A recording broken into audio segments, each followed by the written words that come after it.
If you're not a focus group, you are a paying customer. So congratulations and welcome. We will begin shortly. We start at 8 p.m. sharp, so that is in about 10 minutes. So you can just stand by. I'm going to actually just throw up the logo. I would like to also take this time out for anybody that is part of the sensory experience. If you decide or feel compelled to help us out, we do take donations. Obviously, these shows are completely free to the public and are live streamed for free and will be on YouTube for free here on after. But we do take donations. The reason we are taking donations is because we are trying to pay the artists.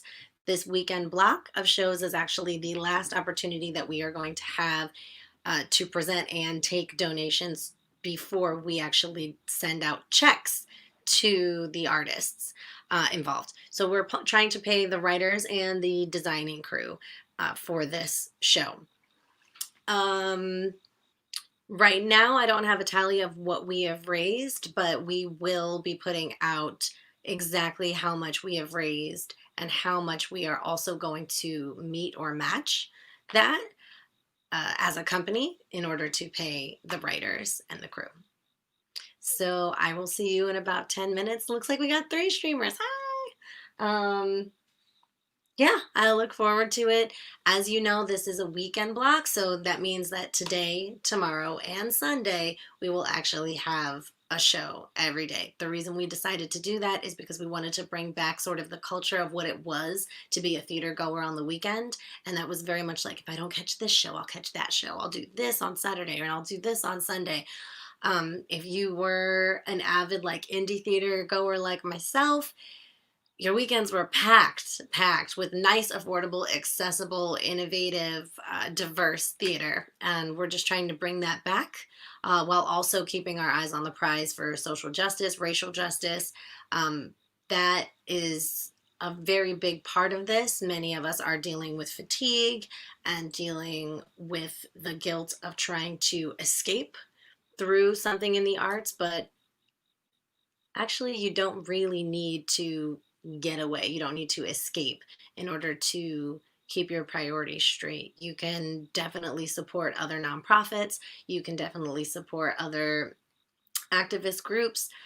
We are doing that in the best ways that we know how as No Peaking Theater, and just like as myself. One of the partnerships that we have actually formed is with Blackout Community, which is a nonprofit, a recent nonprofit theater that reached out to us and wanted to collaborate. Blacklight Community creates a space and a roundtable talk called Caponia every Sunday in order to encourage healing and meaningful discussions, and also provide respite from the everyday issues that are weighing us down as people of color. We also do support independent artists during this pandemic. Lots of artists have lost their jobs. Lots of artists have lost most of their commissions or their work. They're still looking for work, so we're still trying to be in the market for that. So this guy up here, this is a piece. This is a triptych by Sonia Plenifish.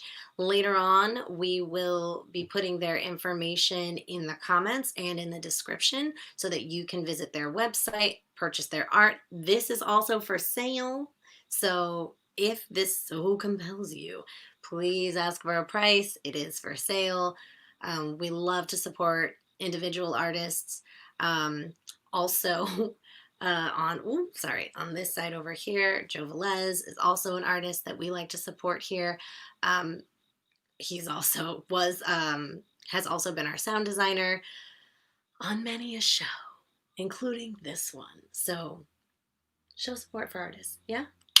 Okay, I will talk to you in about 6 minutes.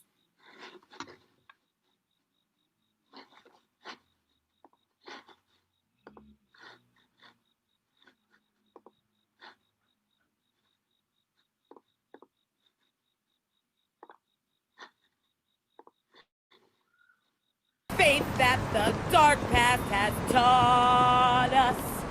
Sing a song full of the hope that the present has brought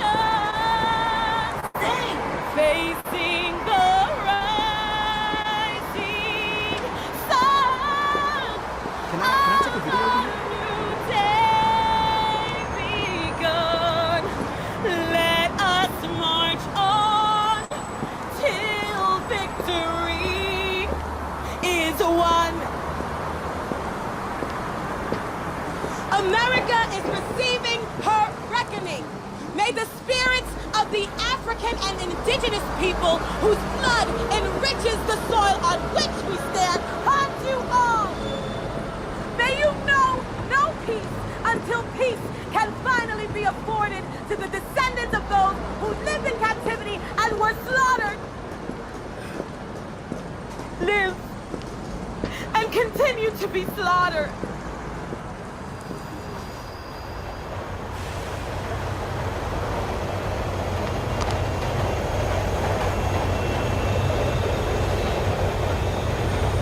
We shall overcome. We shall overcome. We shall overcome someday.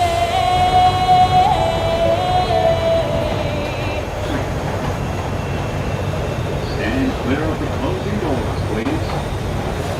Oh, freedom!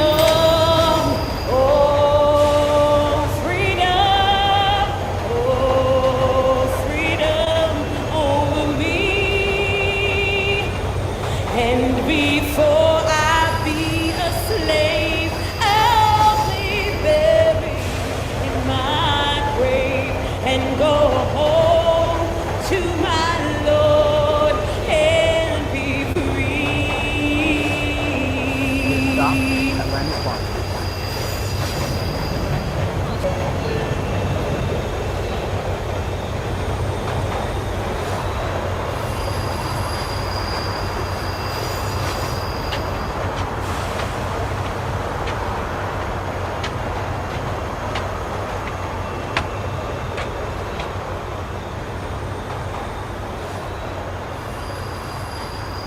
Why have we been so complacent as a country? I am standing here almost out of tears because I have so much love for this world. I teach your children. I smile at you on the subway and you can't help but smile back because I have a gap and that makes you smile. I give this world love. Real love. Every time I leave my home, and if you see me splayed out on the street with a knee in my neck, you do something. They need your voice over there, man. I'm waiting for my friend. We'll walk hand in hand one day. Hey, you okay?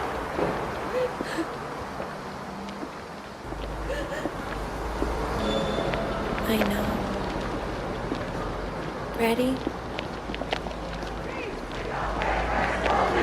No justice, no peace. We don't need racist police.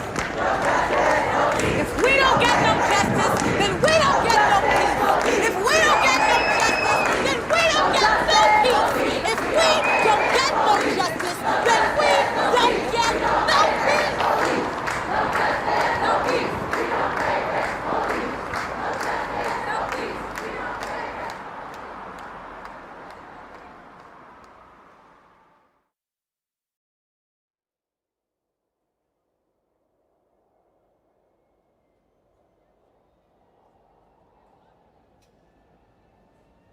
The revolution will be globalized.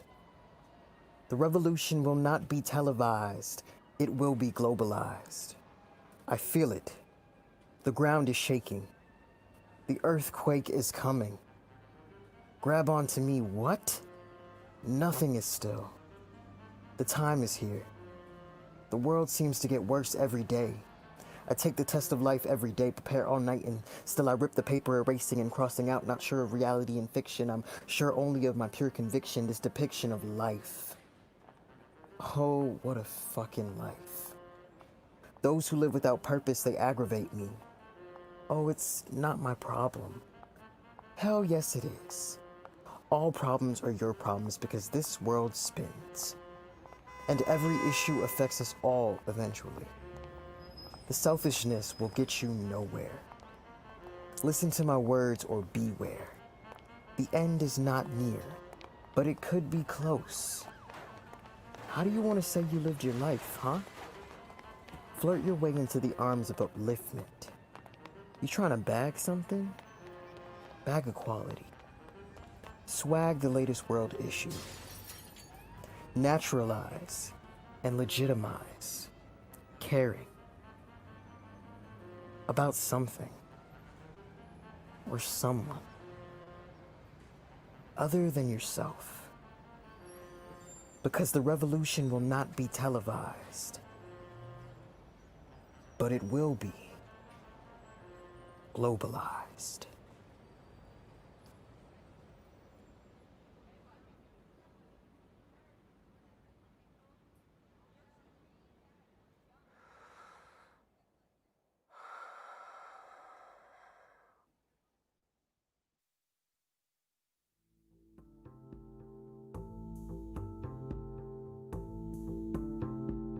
A couple years back, friends of mine bought me improv and sketch writing classes for my birthday. I smiled when receiving my gift certificates, but apprehensive of the thought of performing my innermost nerdy thoughts around other like-minded individuals. But alas, I'm polite, so I attended my scheduled lessons at the UCB every Wednesday evening. I was surrounded by white, progressive men and women who had dreams of becoming famous writers. I myself wasn't even sure what I was going to get out of it. I like making people laugh, but hated the idea of extracting things out of myself on sight. It's all about losing yourself in your character, my teacher would always say. This should be fun for all of you. A release. Play the game as you see fit. Personally, I don't find anything I want to be good at as fun. We're like a giant puzzle I have to work with a bunch of people I barely know. I envied my classmates who were able and comfortable with saying how they felt through their comedy.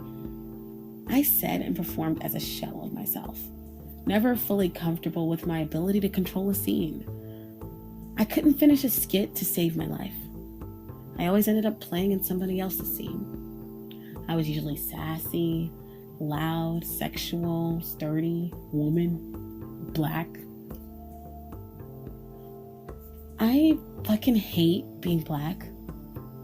Now, mind you, I know what I am and I'm not ashamed of it by all means, but when you're the only minority in this sort of setting, there's this pressure to properly represent your race, even in comedy. I felt like I never got being black right. They wanted me to be Monique, Cookie Lion, Leslie Jones, but I'm more of a combination of Saved by the Bell's Lisa Turtle and cartoon character Daria. I started to feel inadequate. One night, a guy named Dave asked if I could play a part in one of his sketches. "Oh, I think you'd be great for it," he said as he passed me his skit. I'm sure he wanted me to play the role of the sassy MTA worker.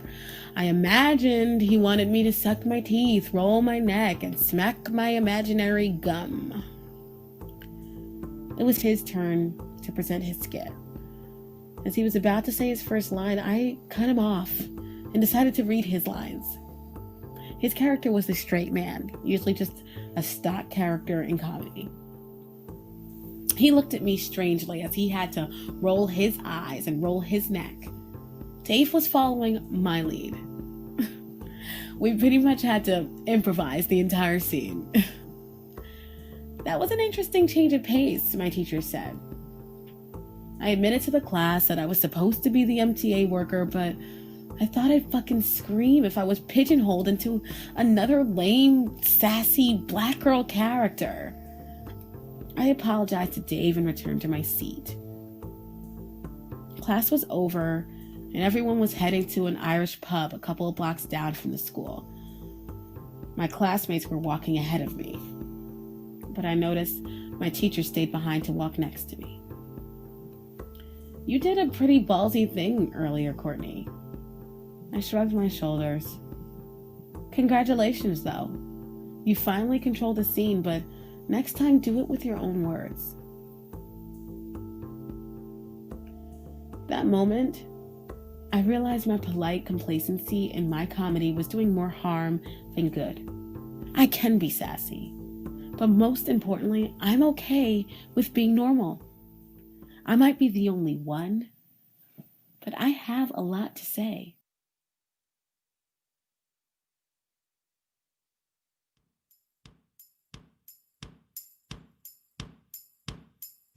Girl, you got some bad ass hair, my mama tells me as she blow dries my hair. One night after I put my scarf on, I had a nightmare about my bad hair. My bad hair broke free from all the barrettes and ribbons and then ran out and massacred all the gentle creatures of the forest. Later, I began watching the evening news to wait for sketches of my kinky puff balls, who were wanted assailants who had just committed some horrible murder. I used to read the paper and hope that my hair fit the description of a suspect who just robbed the bank and hid all the money under my pillow. Maybe I could use the money to create an obedience school for my bad hair. My cousin, who's part Indian, has good hair. Her hair does things like shine the bells that the Salvation Army volunteers ring every Christmas.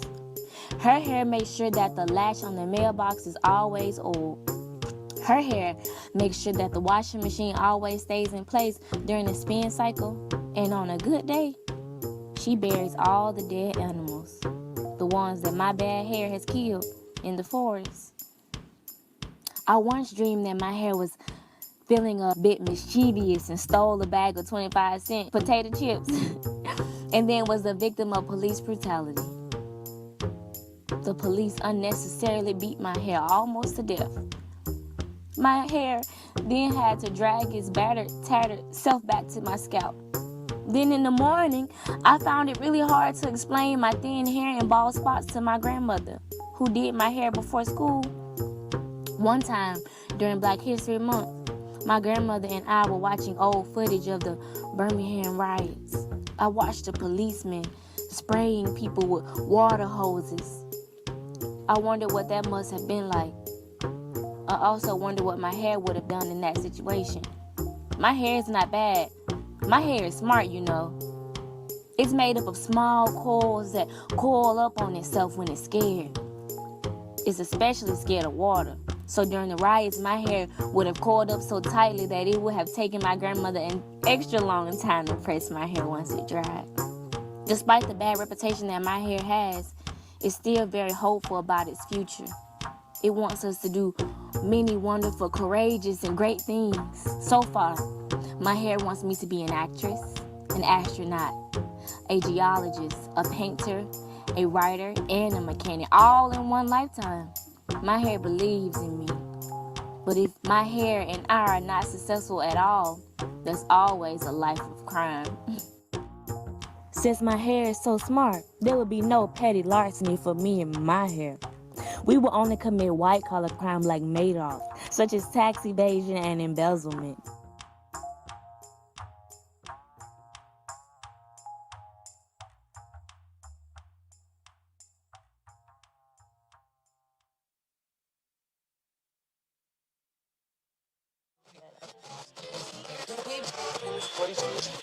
But what happened to bring this on? Because I don't know all of what happened. I need facts. Just stop resisting. All he had to do was put his hands up and follow instructions. Because everybody wants to be an overnight attorney and start reciting a bunch of jargon on Facebook Live. Am I being detained? Is this probable cause, officer? Not according to Article 34, Section B, officer. I do not consent to the unauthorized. Hey, he was probably a criminal anyway. None of us know. I feel like he's innocent. But you know how black people are.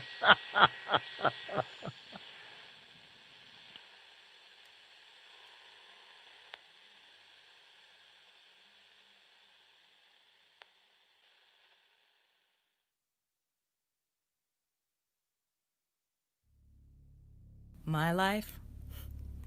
Something always felt wrong, off, gift-like, as if I were gifted. No, cursed. Cursed as I would have learned about time. See, with time, one would think comes change. Hopefully for the better, but more than likely for the worst. Truly mind-blowing.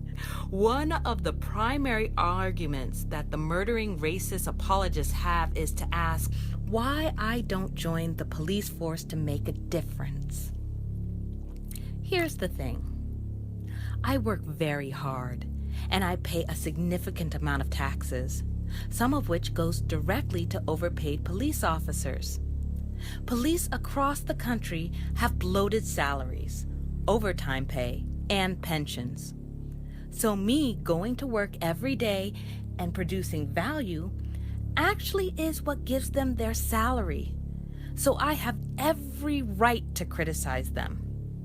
Second of all, the vast majority of police and the so-called police work is not dangerous.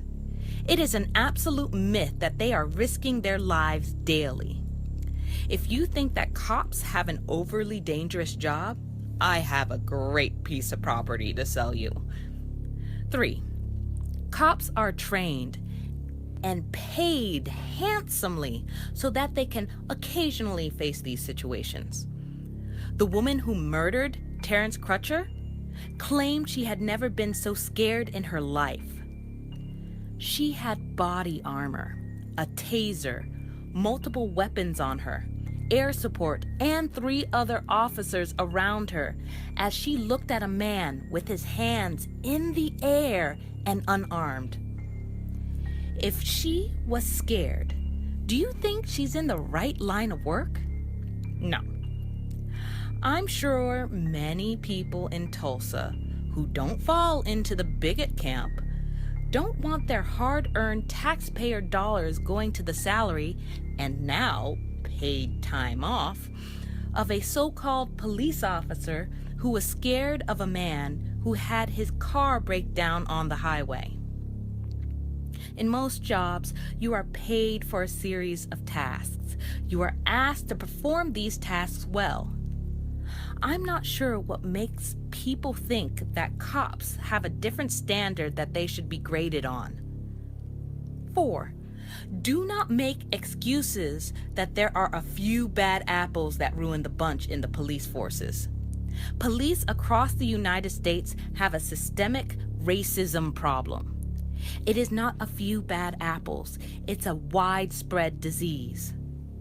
5, when police come to the defense of their fellow policemen and make excuses on their behalf and continue to cover up their wrongdoings, it really makes you wonder about the bad apples. If there was a killer in my office, I'm not sure I would jump to protect him or her. I would certainly distance myself from them. So I'm sorry, but police officers that get attacked, your brother's blood is on your hands. Don't blame the protesters. Blame yourselves. Take accountability for your actions. 6, fuck your all lives matter. Black lives matter. End of story. Your life already matters because you appear white, middle class, and male. You were born to that privilege. But the fact of the matter is, you're a product of both your mother, white, and your father, black. It's what it is, and you are who you are. Streets will continue to burn across the country until there's real change. I'm not going to feel sorry for the police departments that have havoc wreaked on them. I don't support violence, but I understand where the anger is coming from. You'd be angry too if you thought that you had a decent chance of being murdered by someone whose salary you pay as you walk down the street.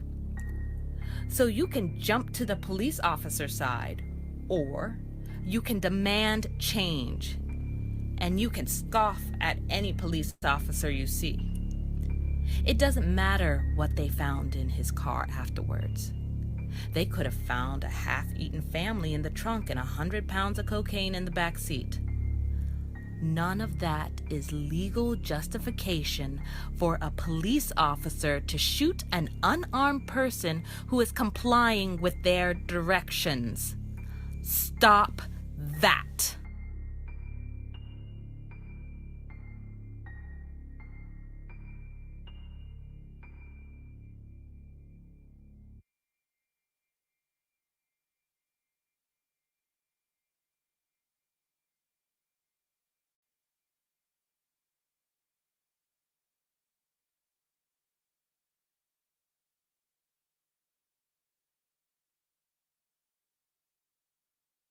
Hey, how are you today?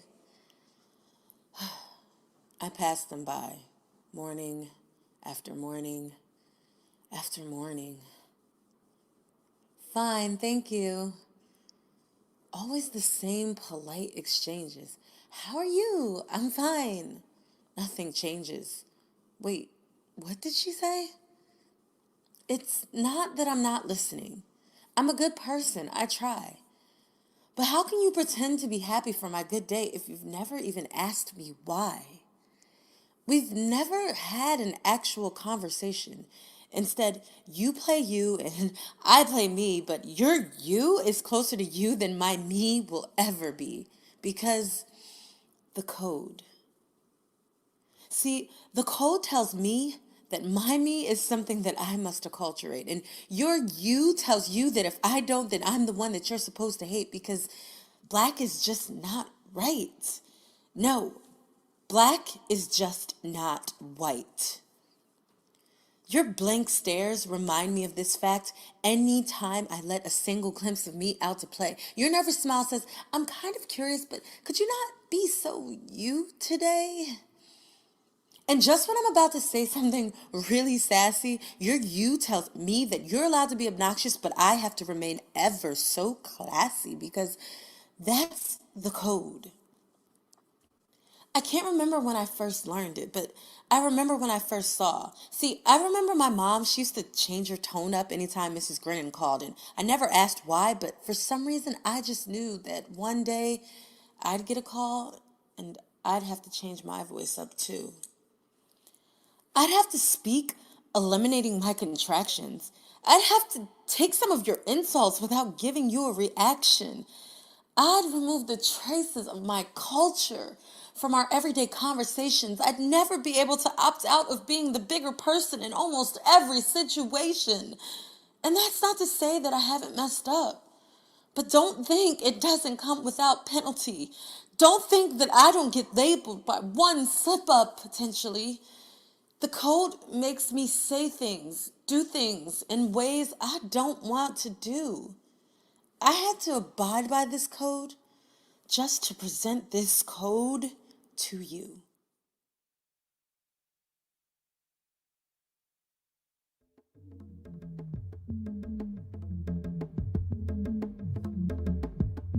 Cave dwellers, degenerates. They can't even sit in the sun. They ain't human. Look it up.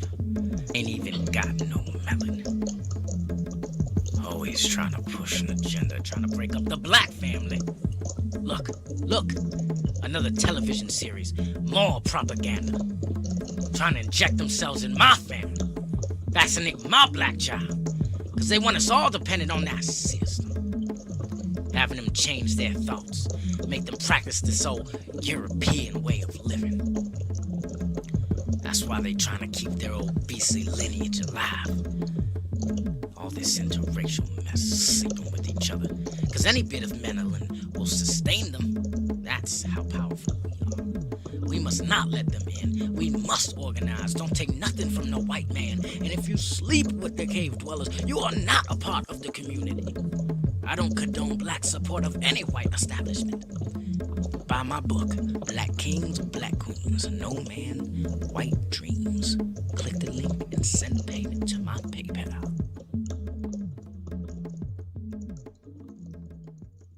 Posted by King Offset Ra on Puhotep 8:19 p.m., aka Henry Carl Johnson. Occupation, Walmart sales associate. social media group moderator, synthetic fragrance oil salesman, divorced, infidelity, affair, caught with Becky Valentine at Hooters, who is 7 months pregnant with Henry's child.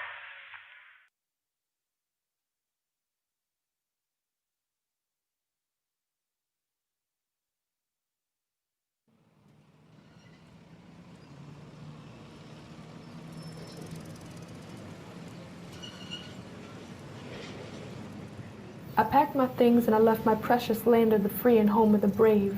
I left it for higher ground. I left it for solace and sanctuary. I left it all for Africa. Behind me stood mom and dad and sister and brother and niece and nephew, friends and associates alike, all for Africa. But before I got a chance to miss them all, I saw them again. I saw them in Africa. At the airport, I saw my best friend Isha. She was short like Isha, with hair like Isha's, and she was calm, collected, and cucumber cool, just like Isha. Cool like Isha in her official wear, her stewardess suit in 90-degree weather. She was cool like you, Isha. I saw you, and you, and you, and all of you in Africa. I saw Oprah in Africa.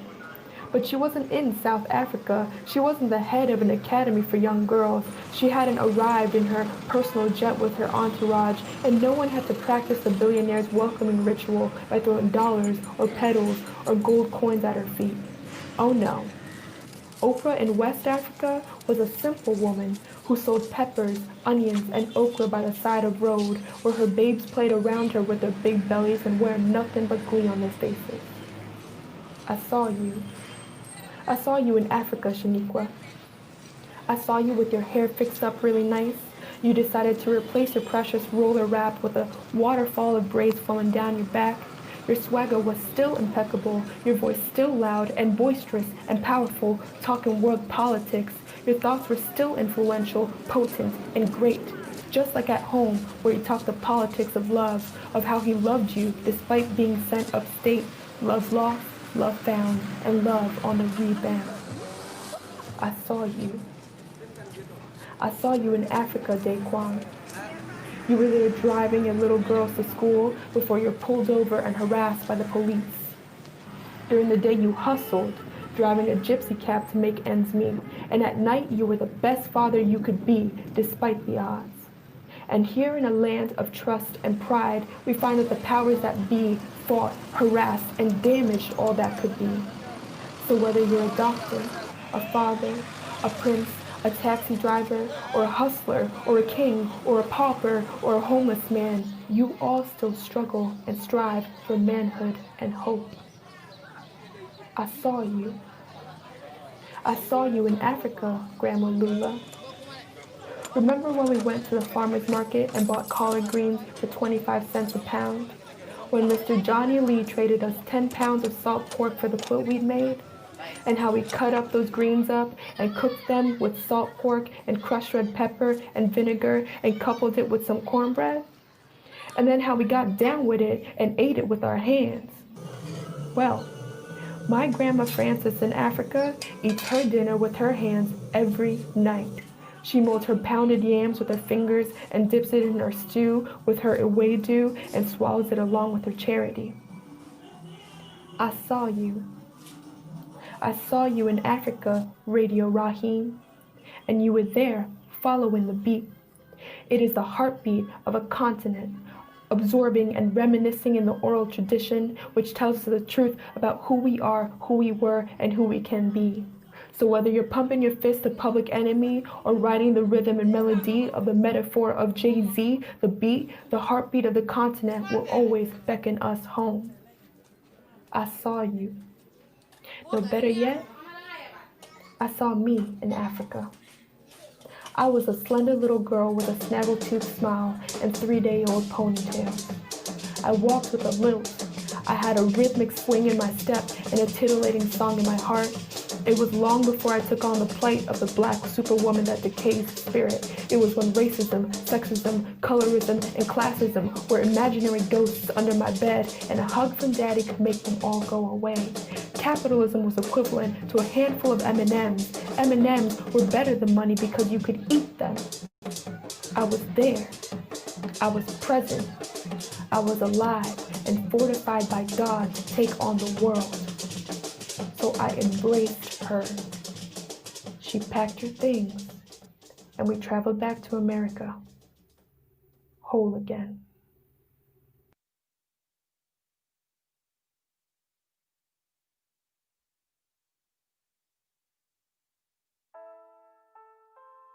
I grew up in a family that was centered on God and influenced heavily by music. My parents had established themselves in the hard-working middle class, both migrating to the suburbs of Central Jersey from the South. They were proud to be Black, but were old enough to have experienced intense and overt racial tensions and discrimination. I was not shielded from the realities of the world or their personal experiences, but my parents were very intentional about providing an environment where my sisters and I were safe, cared for, and quite honestly, a little spoiled.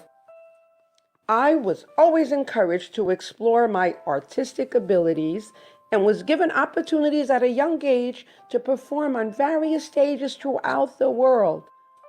I wasn't a prodigy, but I was connected to some really great people who were committed to the arts in my local school and community.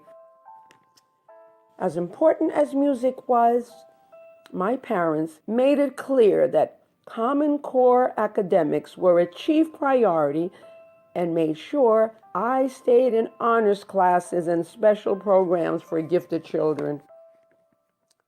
When conversations about college arose in my second year of high school, I could see that there were some differences in what I wanted and what my parents wanted for me. I had my heart set on music and was passionate about sharing it with the world, while my parents were setting up college tours and looking into scholarships for the best business programs in the country. By the time I was a senior in high school, I was accepted into a prominent school of business with a partial scholarship offered to me. My parents were elated, but I felt slightly disappointed at the thought of spending the next chapter of my life studying the ins and outs of the business world.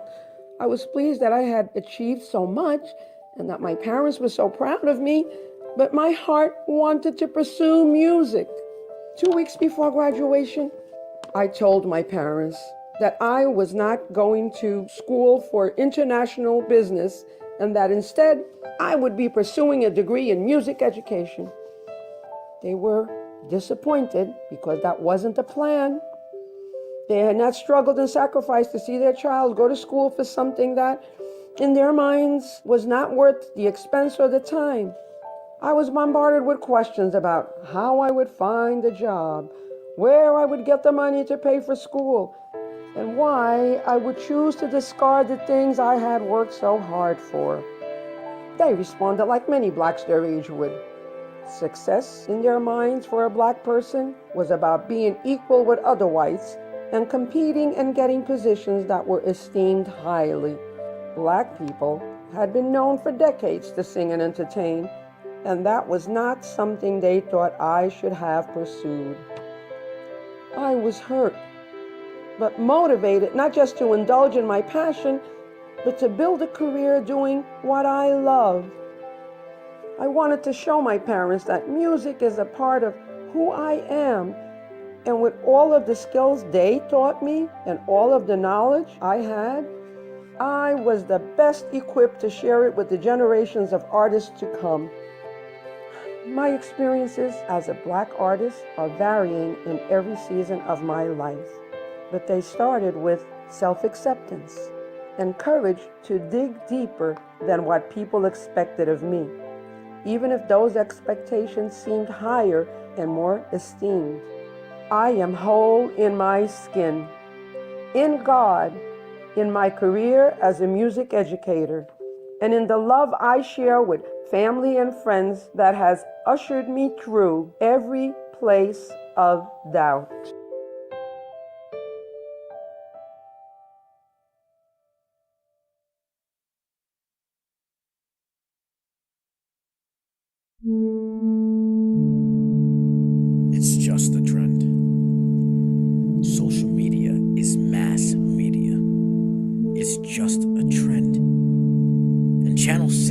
obsolete. It's just a trend. Because we are moved by proximity. It's just a trend. Hashtag 010101. Play, share, react, debate, defend, join, like, protect in your own comfort and convenience. But what if it isn't? Just not a trend. And ignorance is the disease. And ignorance is screaming. And it's not CGI, battle tactics, and war machines. But what if the disorder and that unnatural calls out to love, to correct imperfect intention?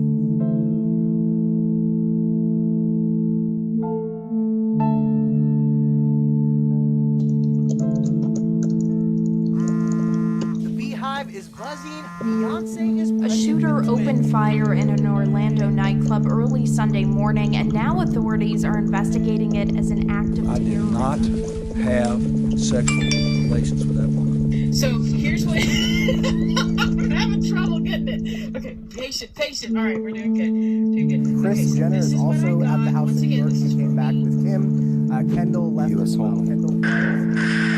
The second and third strikes targeted Islamic State militants with cooperation from 5 Arab nations. You are fake news. Sir, go ahead. Can you state categorically that nobody... No, Mr. President-elect, that's not appropriate.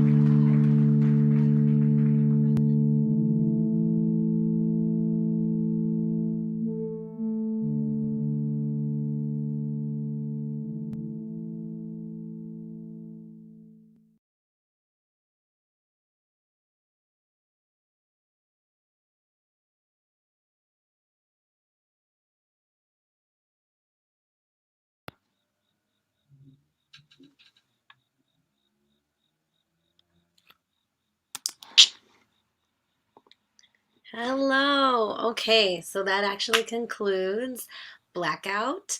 Thank you all for coming. It looks like we have a few people still streaming. I believe everyone can